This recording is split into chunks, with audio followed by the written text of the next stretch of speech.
Want to know what's on the minds of kids in LA? You're about to find out. Stay tuned.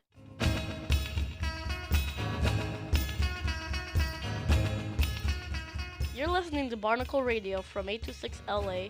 I'm your host, Tito. This podcast is part of the 826 LA Journalism Workshop at Mar Vista and Echo Park. Buckle up because we're going on an audio adventure. You'll hear some savvy travel tips, learn about rebel girls, get ideas for fighting Islamophobia, find out about eco-eating, and even hear a ghost story or two. All that and a whole lot more coming up in this episode, so don't touch that dial. Summer is a magical time. The days are long, the ice cream is cold, the video games are endless. We wrote these stories over the summer, but we also hanged out with friends, went on road trips, and slept as much as possible. My favorite thing is to go to water parks because you could swim if you know how, and you can also go on those amazing water slides. Here are some of the things 8 to 6 LA students love about summer. My name is Bill Marie. I'd say the best thing about summer is trying to go outside and usually just being happy that you're not stuck inside a classroom, or if you're in a job you get maybe some extra time off to hang out with family members or just taking the nice weather in LA. The best thing about summer is that we get to relax from lots of days of school and hard working. My favorite thing in summer is that we couldn't rest and go traveling. Well, one favorite thing that I did was I went to Canada for 2 weeks because I had some cousins there, and I just wanted to go meet them. There were 2 weddings I attended. I'd never attended a wedding before, so it was cool. Went to Ranging Waters. It's like somewhere where there's a bunch of slides, and then you ride on it, and some of them are big. My favorite one is the rocket fire, because the rocket fire doesn't go quick, only a little bit quick, but it's fun. It takes like 1 hour to get out of it.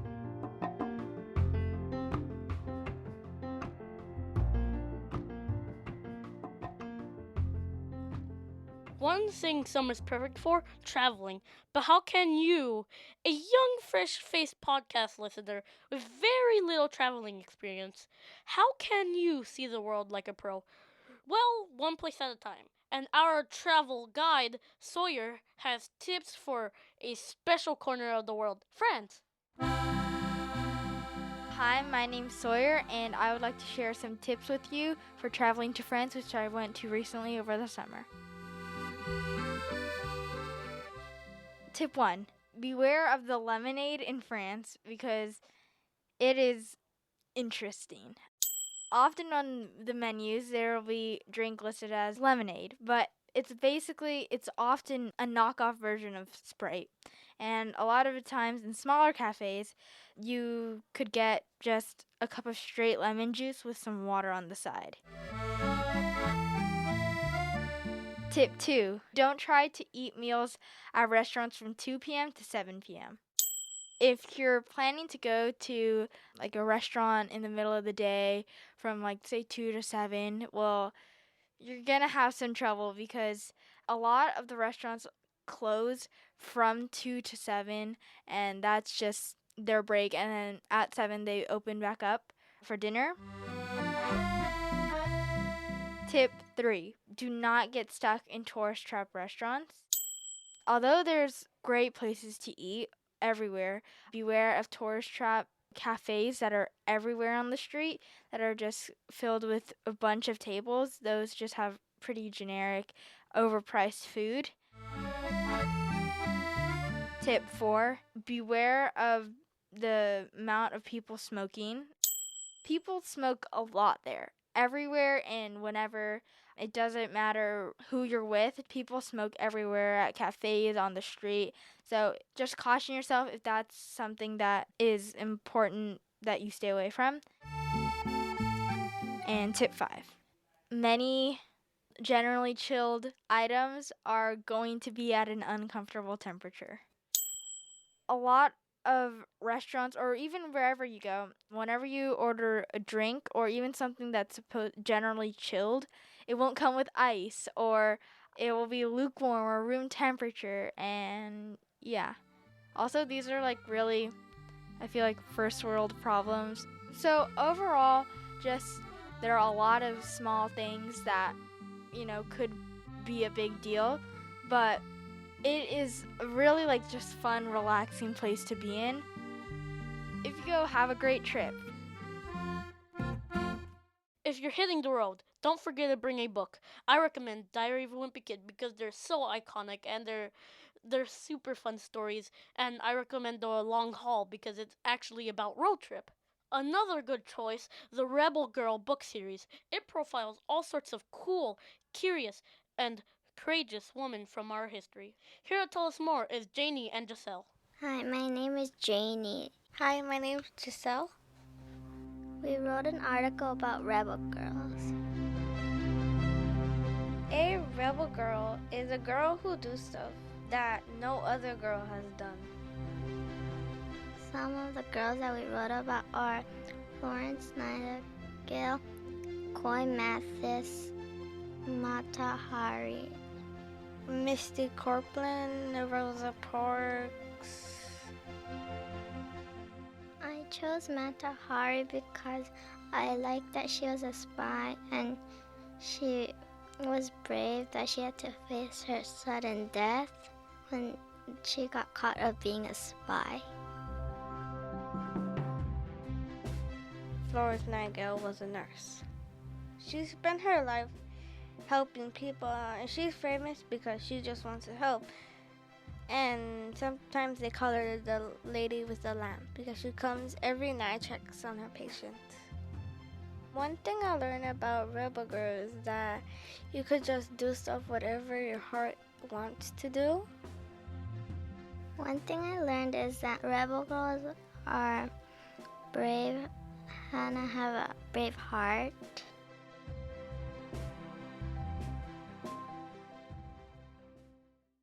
That was Janie and Giselle talking about the Rebel Girl book series. But what if comics are more your thing? I love drawing comics. You could show so much with your drawings. Well, comic fans, you're in for a treat. We've got an epic showdown between two famous comic book and movie heroes.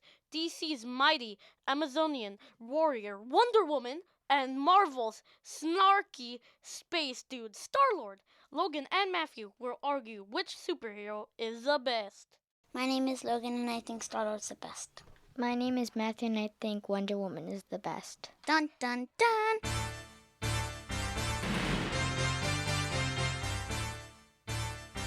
I think Star-Lord is the best. Let me tell you about him. Star-Lord is a character from Marvel. He's played by Chris Pratt in the Guardians of the Galaxy and Avengers movie. And Star-Lord is half alien and half human. Drop it now! Hey, cool, man. No problem. No problem at all. Hey, you know what? There's another name you might know me by. Star-Lord. Who? Star-Lord, man. Legendary outlaw. He has super strength and speed. He's like a little strict and funny at the same time. We've already established that you destroying the ship that I'm on is not saving me. When did we establish? Like 3 seconds ago! What I like about Star-Lord is that he knows how to take care of the universe and like fix things up if something goes wrong.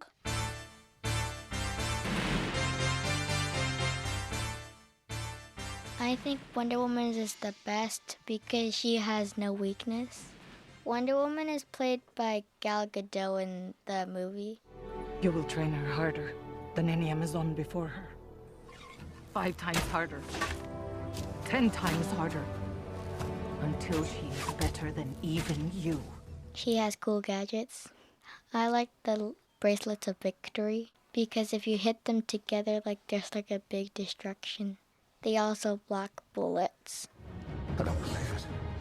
What are you? A believer.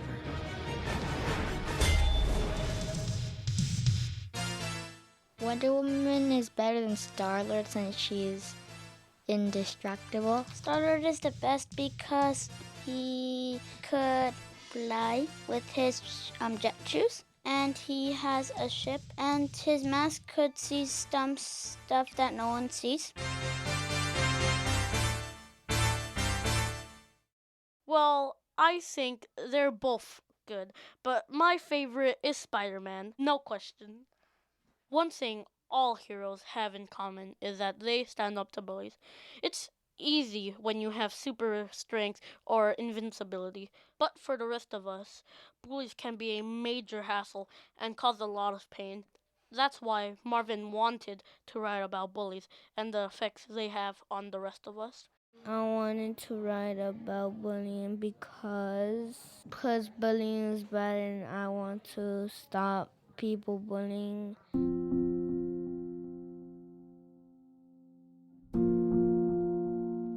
People get scared of bullying. That's why I want to stop bullying.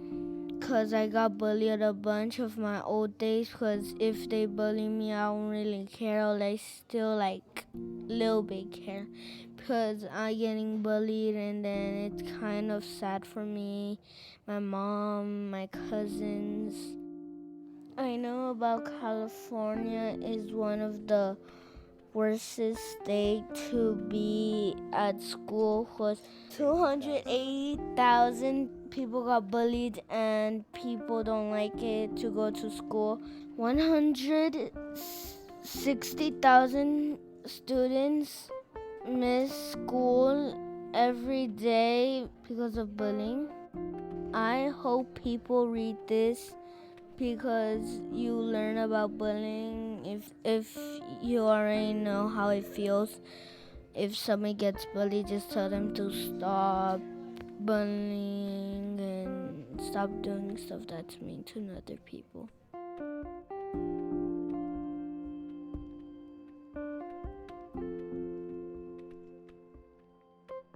That was Marvin. There are all kinds of bullying. Sometimes bullies don't like someone because they look different or have an accent. Sometimes they pick on someone because of their beliefs, like religion they follow. When someone is treated unfairly because they are Muslim, meaning they practice the Islamic religion, that's called Islamophobia. It's a real problem, says Irham, but there are things you could do to help. Hello, my name is Irham and I wrote about Islamophobia. Islamophobia is the fear of Islam and its followers who are called Muslims. It's a growing fear in the world today and it's important to recognize and prevent it. Ultimately, we need to make people spreading Islamophobia more accepting of Muslims and the religion of Islam.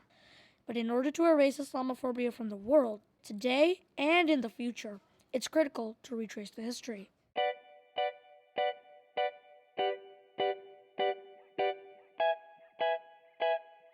The first Islamophobes were in Saudi Arabia during the beginning of Islam. Many chiefs and tribal leaders were threatened by the idea of the Prophet Muhammad. The Prophet believed in monotheism and thought that no person could intercede for God. He also wanted to unite the Arab Peninsula, but the tribal leaders disapproved of these ideas, claiming they could end the Arab traditions that had been around for thousands of years. Like polytheism, many Arab people practiced the tradition of making idols out of holy people. The Europeans were also afraid of being colonized by Muslims and being forced to convert to Islam. Islamophobia in modern history, though, begins with 9/11 and the Gulf War. After the terrorist attacks in 2001, Islamophobia rose a lot. How much? Well, in 2000, there were 12 assaults against Muslims, and there were 91 assaults in 2001, according to Pew Research. Islamophobia also ramped up during the Gulf War and the rise of ISIS. A video uploaded to YouTube on February 2nd, 2019, shows a British mosque that got vandalized. In the video, there was a devil's head and the word Muslim terrorists written on the walls. Another video on YouTube shows a Muslim engineer in Philadelphia unveiling the plans for a new mosque. And a man in the audience stood up and started saying things like, "You guys are terrorists no matter what you say." The Muslim engineer himself said it wasn't the man's comments that scared him, but the number of supporters in the audience that he had. Trump is also a major proponent of Islamophobia. He makes comments like, "I want surveillance of certain mosques." Well, if Islamophobia is so bad, then we should try to prevent it. But how? Well, there are a few ways to prevent Islamophobia. Muslims, like me, should go out to share what our faith is actually about.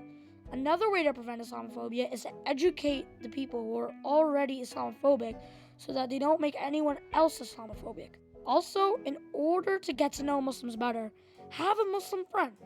Finally, don't be afraid to call out segregation wherever you see it. In conclusion, as a Muslim, please don't fear us because we're just people like you. Also, if you're not Islamophobic, please help prevent Islamophobia. It would mean a lot to us. In addition, help organize a meeting between your local religious leaders to talk about Islamophobia and how to prevent it. Trust me, you'll feel good about it.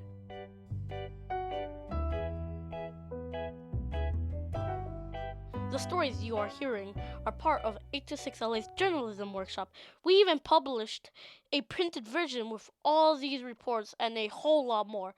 The goal is for us to share some of what we know with the world because we have a lot of ideas and stories to tell.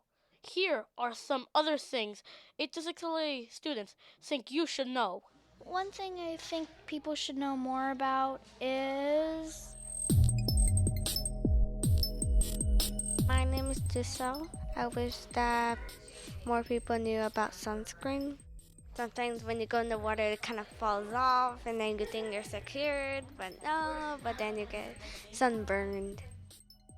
My name is Janie. I think people should know more about Korea. I've only been there once. It's a beautiful place to me. I like the traditional clothing. Hi, my name is Matthew. I want more people to know that only 2% of the world has green eyes. My name's Sawyer. That Spider-Man is allegedly leaving the Marvel Cinematic Universe. My name is Santiago, but I go by as Tito. I wish more people know about this TV show called OKKO. It's basically like a superhero fighting bad guys, but it's pretty funny. My name is Roman and I'm 10 years old.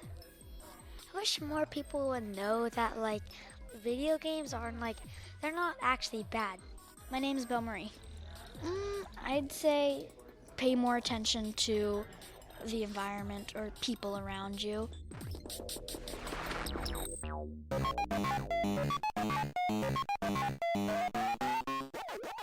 Come on! Yes, got it! Oh, you again. Sorry. I was just playing a game on my phone. There's so much you could do with smartphones these days. One app taking our students by storm is called Gotcha Life.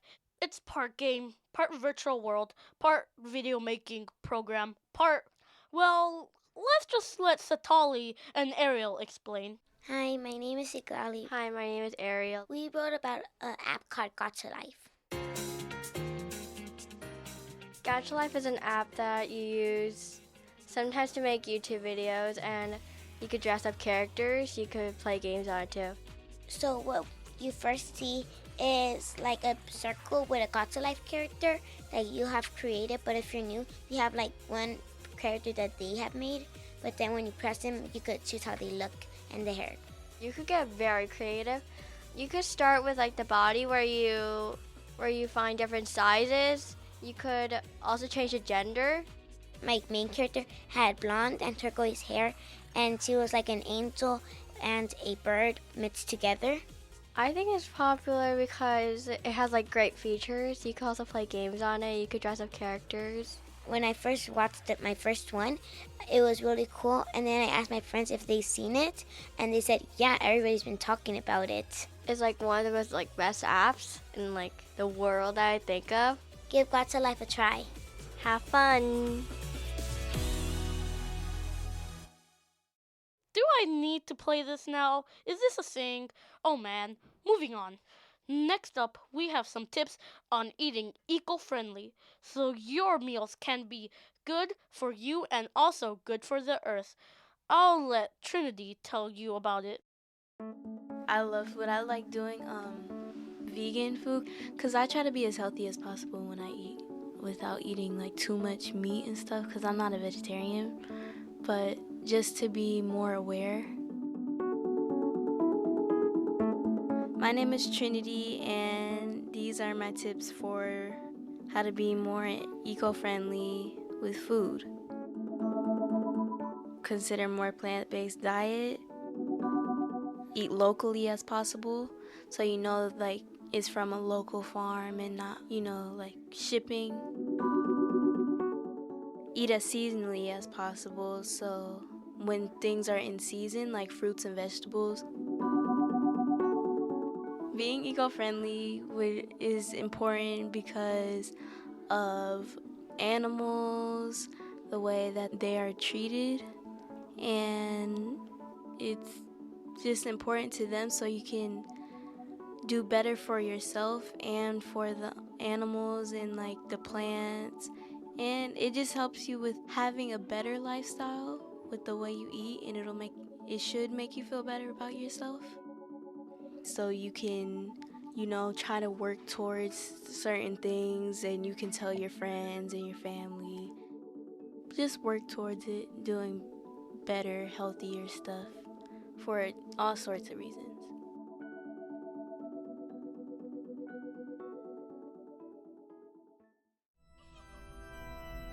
Halloween! It's coming. Time to get creeped out, right? Well, if you live in Los Angeles, you don't have to go far to find some fresh frights. You've got haunted hayrides, scary movie festivals, and plenty of spooky urban legends. Here to get you in the trick-or-treat mood is Belle Marie. Hi, I'm Belle Marie, and for this article, I wrote about top 5 urban legends of LA.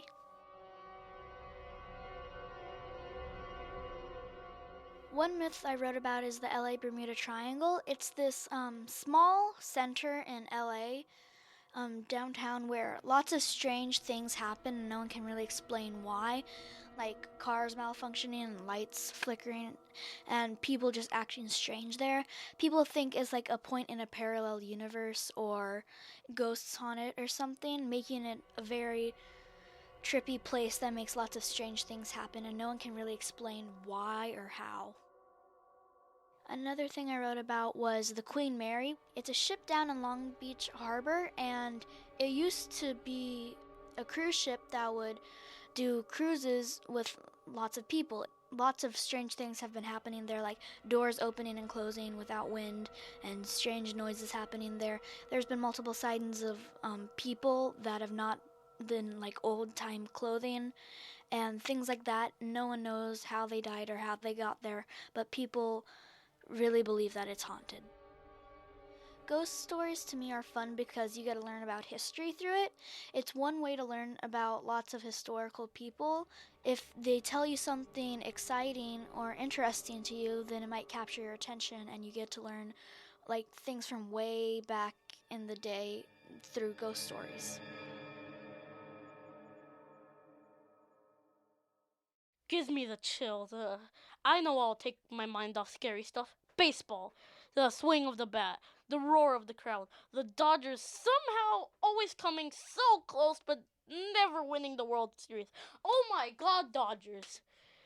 Maybe next time. Still, if you're a baseball fan, you know there are a lot of amazing players in the field this year.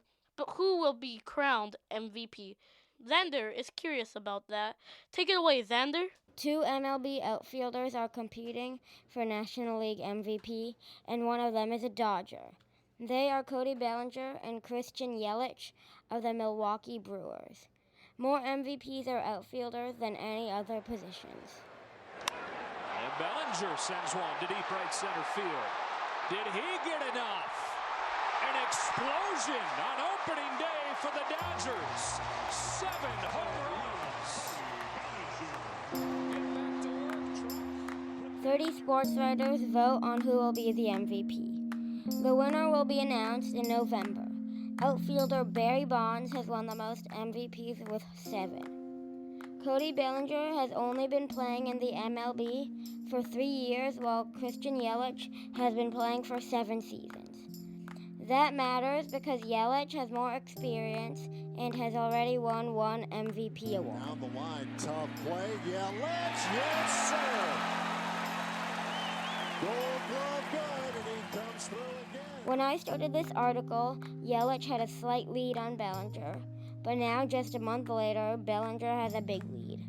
This shows that the leader is always changing and the winner won't be named until the end of the year. The odds for the MVP race are that Bellinger has a minus 150 odds and Yelich has a plus 110 odds. The minus means the favorite and the plus means the underdog. These numbers say that Bellinger is more likely to win. Payoff pitch. Bellinger swings. Towering drive. Right center field. That is long gone. A month ago, I asked Ned, a big fan, who was a volunteer, who he thought would win the MVP. At that time, he thought Yelich would probably win. But now he thinks that Bellinger will win. It goes to show that no one really knows who will win until the season is over. I like Cody Bellinger because he's hit a lot of home runs. Cody Bellinger hit a walk-off home run on July 3rd against the D-backs. It pitched to Cody Bellinger. Crushed to center field. Way back there. It is gone! When you hit a walk-off home run, then the game ends. I was happy because the Dodgers won. I was like, yes, like that. And then his team dumped a bucket of Gatorade on him. That's what you do if someone hits a walk-off home run. You dump Gatorade on them.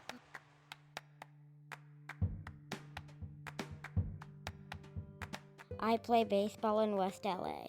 I hit a walk-off home run in the first game of the playoffs last spring, but I didn't get dumped Gatorade on me. Everyone is cheering, or only the side with the parents for our team, not the other side. I felt happy and I felt proud. It makes me proud and happy to have hit a walk-off home run like Cody Bellinger. I am rooting for Cody Bellinger because he is my favorite player. He is also a better fielder and is currently leading the league in home runs. Go Belly! Go Dodgers!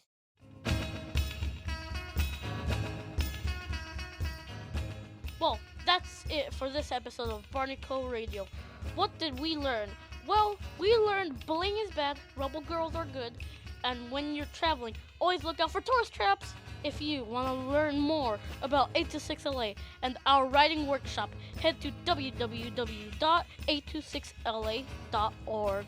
I'm Tito, and I couldn't have done this show without help from Danielle Fox, Sandin Tonin, and Mainika Wilhelm. Shout out to Russell Altamirano, Cecilia Dominio, and Pedro Estrada for leading the workshops. And big thanks to you for listening. See ya!